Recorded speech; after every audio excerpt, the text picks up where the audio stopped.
Welcome to this episode of Commissioner's Corner. We have the pleasure today of being here on site, on location at the Kingston Village Green. So during this program you may hear a little bit of extra noise in the background, but hopefully you will learn a lot, so stay tuned.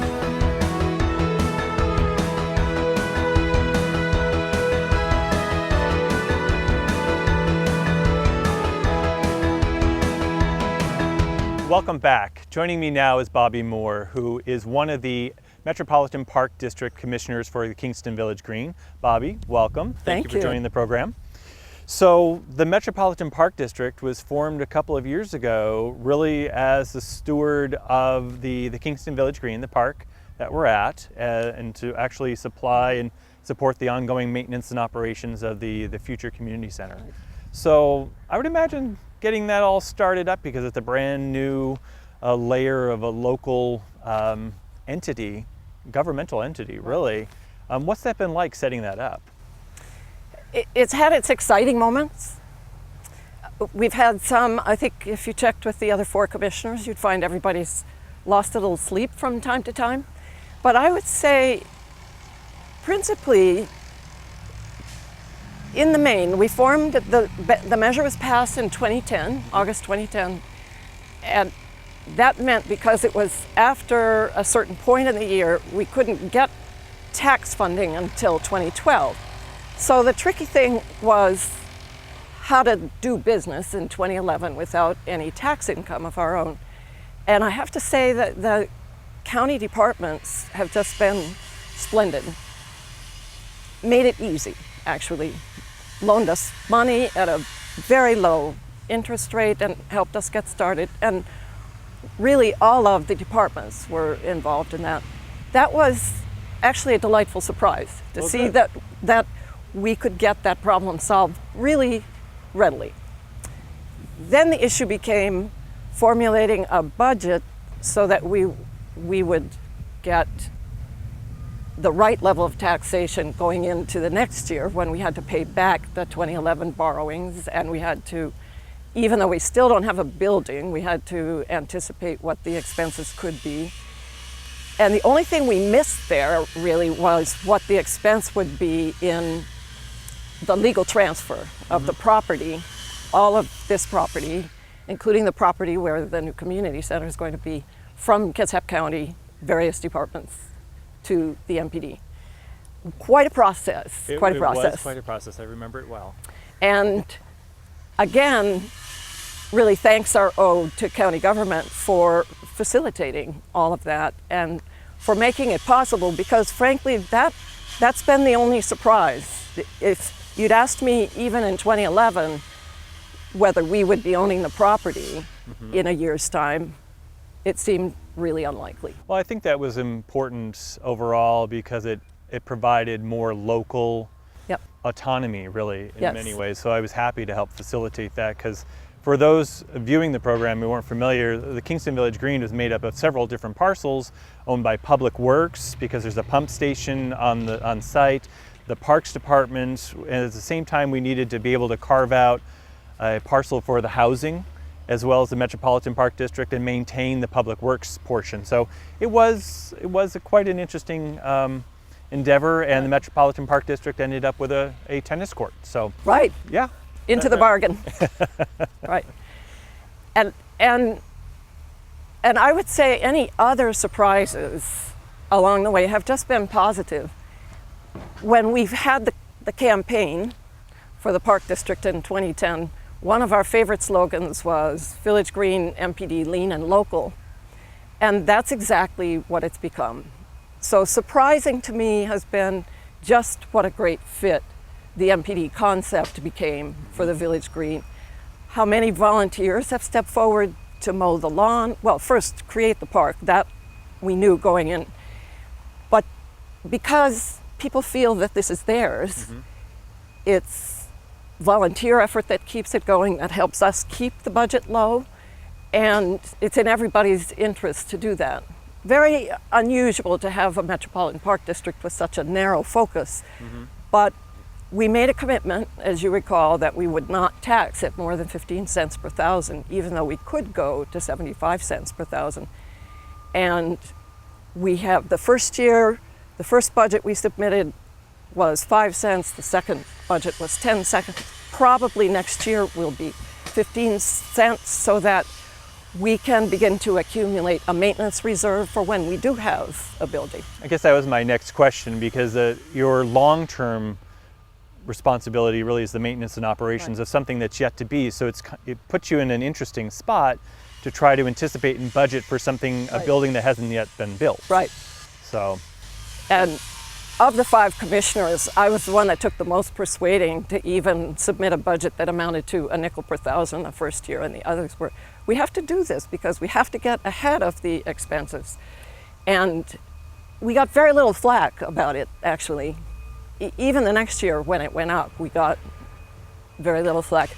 And we keep trying to work the public relations message that we're not going above 15 cents per thousand, and we're just going to do what we have to live within our means. And I think that's one of the unique and special aspects of this project and the vision for the Kingston Village Green is the fact that there is an entity that is established to really be concerned about that long-term stewardship, because so many times projects get developed and you're so focused on the capital aspect of it that people forget about it's going to take a long-term commitment, and hopefully in perpetuity, to keep it a wonderful asset for the community. Right. And I think it took a lot of forethought to make it happen, and thinking ahead is a good thing. Thinking ahead's a very good thing. And I just really want to emphasize that the collectivity of the effort, people will single out various individuals and say this person had so much to do with it, but we absolutely have a critical mass of people who are committed to this and who have embraced this vision, from everybody who gathered signatures when we were putting the measure on the ballot, and people who do the lawn mowing now, and all of that. It just belongs to everybody. It truly does. The number of people that I run into that make frequent trips by just to check out the progress is pretty heartening. And when you attend one of the Pies in the Park fundraisers for the foundation, to see the crowd there and the excitement over it, it is a wonderful community focus and something that there truly is ownership. Right. And across the board, so I appreciate that. While you have an opportunity for chatting with the community, is there anything else that you'd like to leave them with? I would. I think you're going to be hearing from a couple of people who are associated with the Village Green Foundation Board after me. And one of the things we have to relentlessly point out to people is that this wonderful senior housing project is separately funded from the Village Green Community Center. There is a connection, because when this property transfer took place that Rob and I were discussing, the money from the sale of the property came to the Village Green Community Center project. But just because we've got a wonderful building here that's about to be opened doesn't mean we're done with the building project for the community center. So there's definitely more to come, and hopefully we'll have another opportunity in the future for an episode once the community center is open, and maybe even get BCAT out to sort of film some of that at the... Wouldn't that be great? That would be wonderful. Yeah. Alrighty, well, thank you Great. so much for spending Thank time you. with us. And thank you, Rob. Stay tuned for more.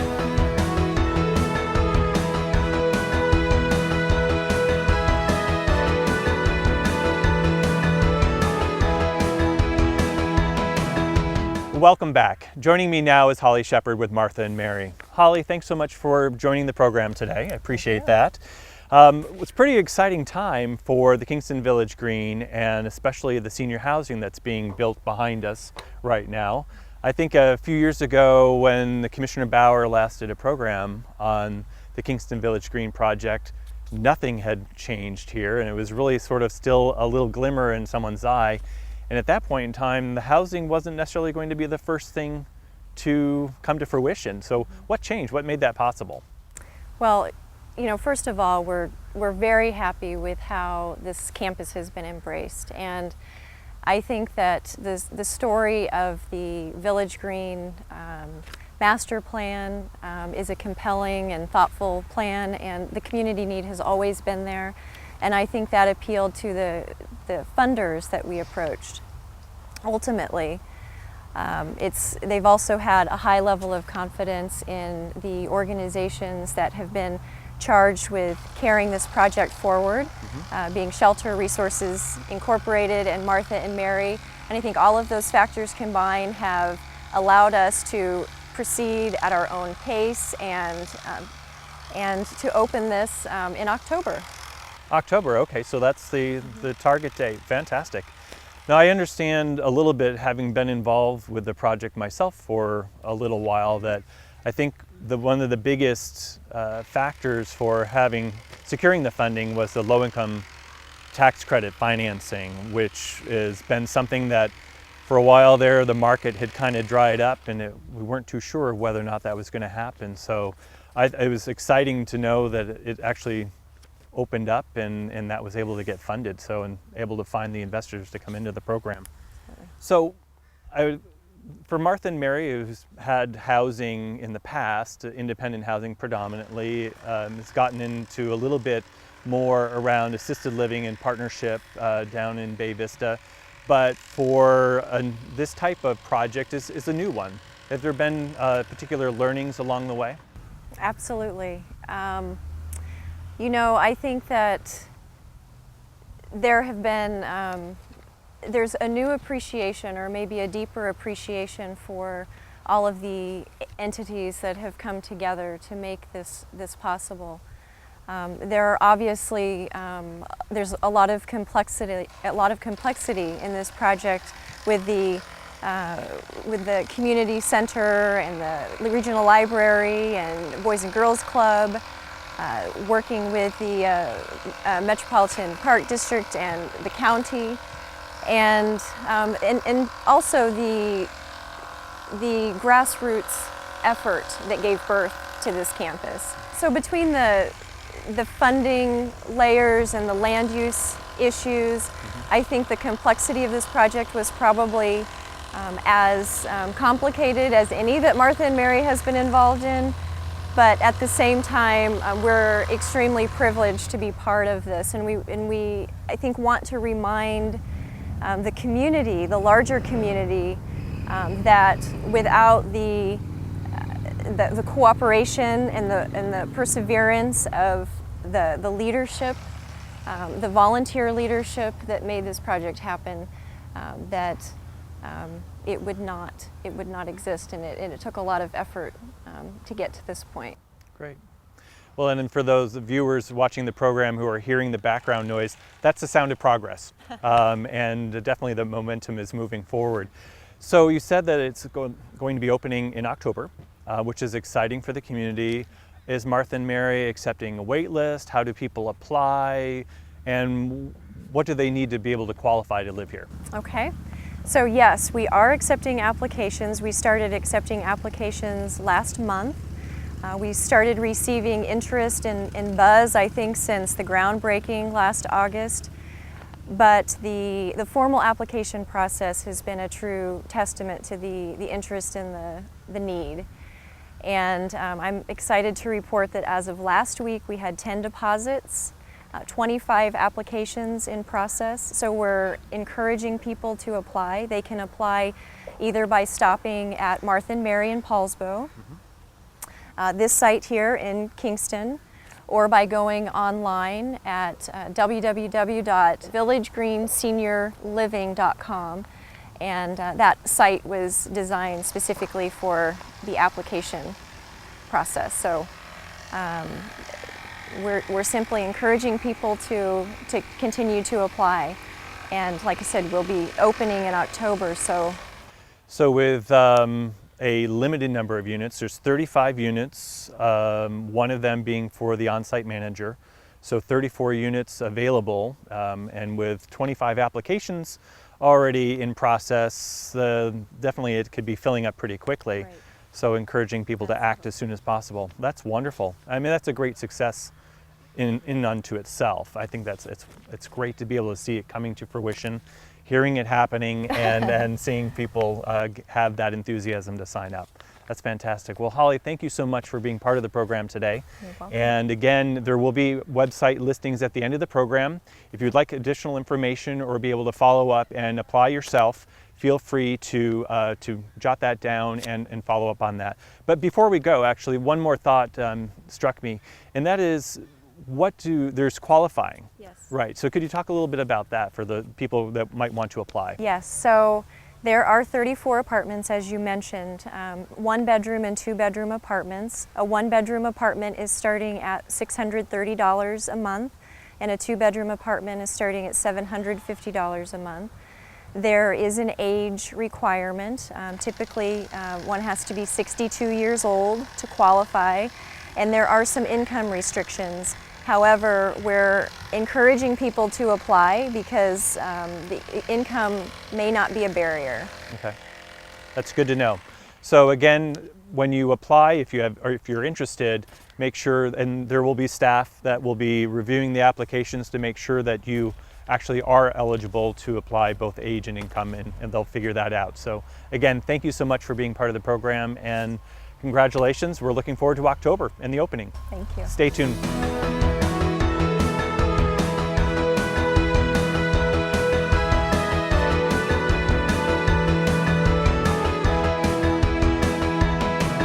Welcome back. Joining me now is Tommy Whalen with the Kitsap Regional Library and Nick Jewett with the Kingston Village Green Foundation. Thank you both for joining me. It's wonderful. It's an exciting time at the Village Green.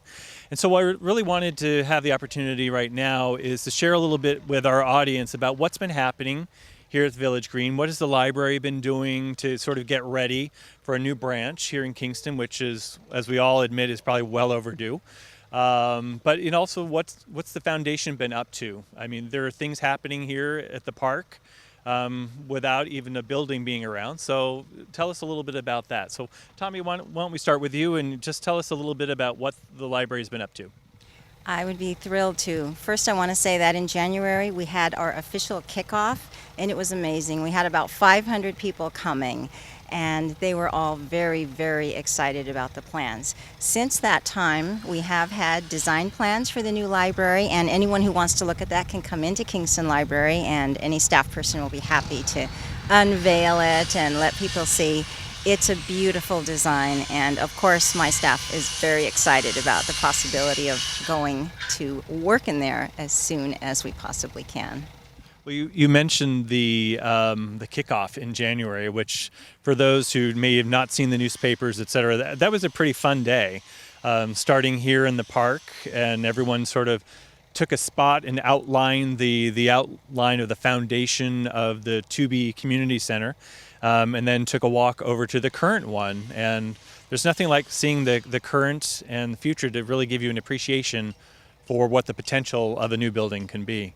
But so you mentioned the kickoff, and I understand that there was some pretty exciting news that was shared at that day. Can you tell a little? Exactly, and that is almost an unbelievable dream come true, because we learned on that day that the library branch, Kitsap Regional Library, and specifically for Kingston branch, received $1 million from the Kitsap Community Foundation, from one of the foundations within that. And so we were just absolutely thrilled, and it really makes a huge difference on our new library. It made everything possible for us, so I cannot thank that foundation enough. That's wonderful. So Nick, I'm going to switch over to you for a little bit. So tell us what's been happening here at the park, and what has the Village Green Foundation been up to? Well, it's been a really busy year. What you don't see of the building that exists is all the infrastructure. You'll see from fire engines in the background and people going back and forth. We had to put in the infrastructure for the building. That's been going on, and it's paid for. We've built a community pea patch garden that people are welcome to visit in the back of the park. And then the more substantively is that we've been completing the architectural drawings for the building, and at the same time raising the money. This is a project where the money didn't exist and then you went to build the building. We're trying to do it simultaneously. So getting people to visualize what a building's going to look like and why it's important to give to it, it's been really difficult. And there are some renderings. I think you'll see the links on the end of the program to some of the pictures of what we're planning to build here. But so we've raised nearly $5 million for this, and it's been with the cooperation of the state and with you and the county and a lot of private donors. So it's going very well. I think that's the exciting thing, that none of these types of projects happen in our community without community members being involved and their willingness to really invest in a vision and a concept that they share that passion. And I think that's what's, for me, is really exciting about Kingston Village Green. So just another example, just to share, you mentioned the pea patch, and I know that that's, again, is a labor of love for a lot of different community members, but wasn't Leadership Kitsap, I think, had a part to play in what's there currently at the pea patch. Right, the last year's class, one of the last year's class for Leadership Kitsap chose the pea patch as where they would do their project, and they designed, funded, and built a tool shed and a teaching center. And it was completed. We had a wonderful opening here about a month ago. And if you go up there, and I think you'll see it, it's a beautiful mess of gardens now. Well, I was there a few weeks ago, and things were growing. I mean, so that's a great place to start. So how do people get involved? I mean, obviously there's been a lot of progress to date, and you've made some great strides, but we're not there. We're not at the finish line, and dirt has not been broken for the community center. How does the community get involved and help kind of get us to that finish line?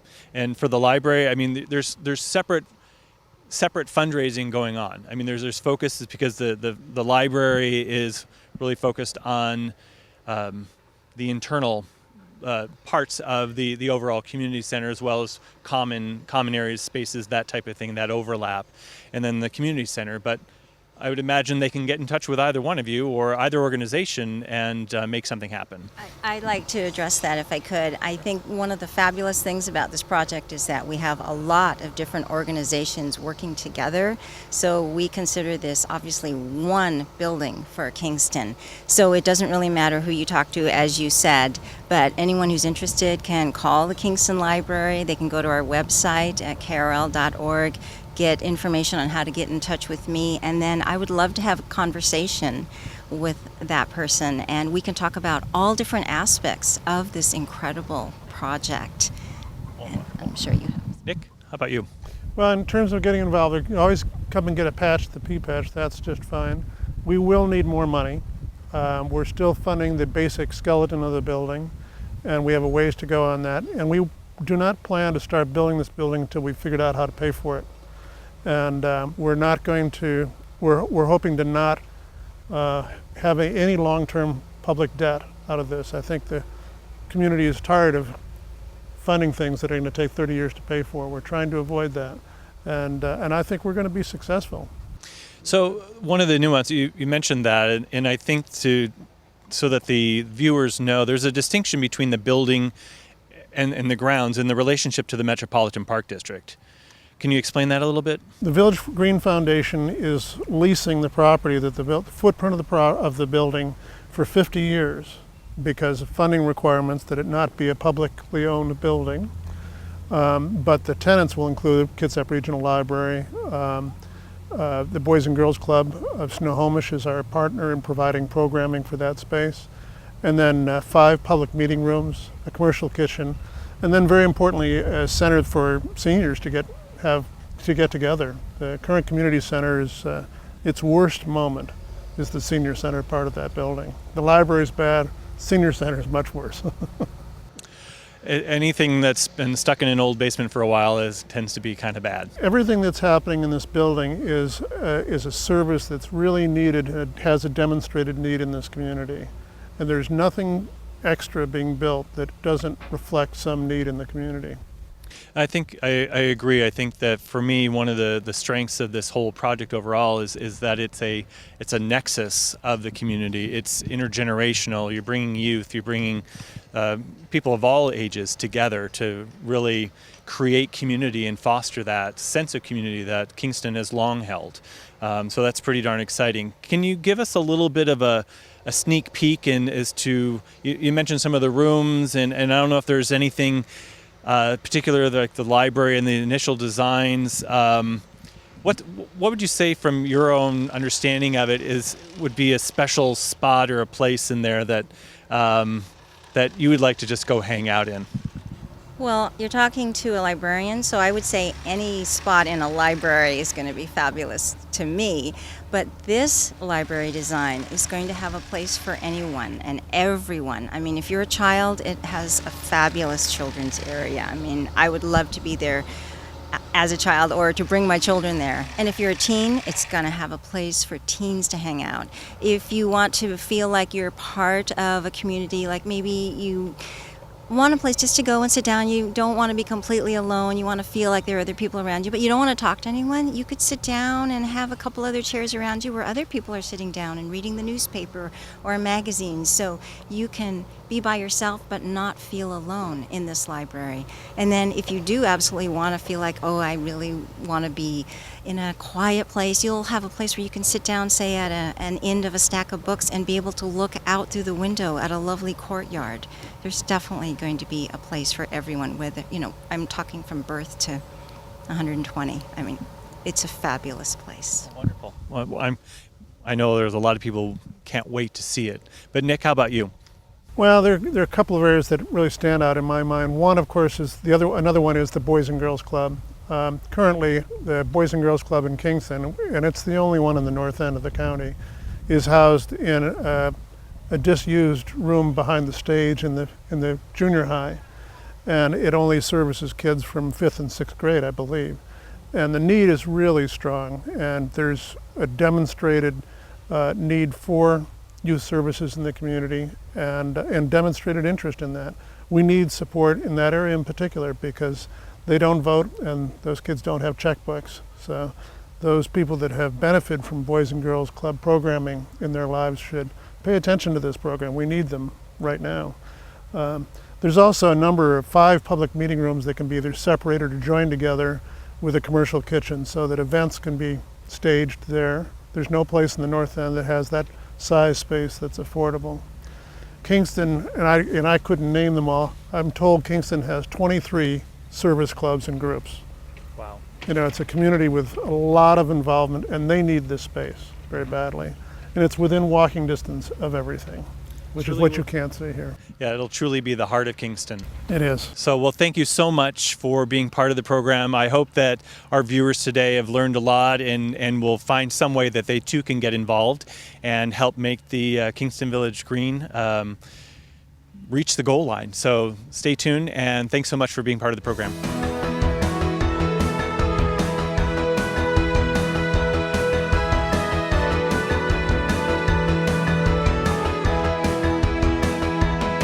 Thanks again for tuning into this episode of Commissioner's Corner. Hopefully you've learned a lot here at the Kingston Village Green. There's a tremendous amount happening. You can see that happening in the background. There's pea patches, there's a lot of excitement and energy happening, and there's an opportunity for you to get involved. So at the end of the program, there will be websites, there will be any number of ways that you can make a difference and help make this heart of Kingston come to fruition. So thanks again, and we'll see you next time.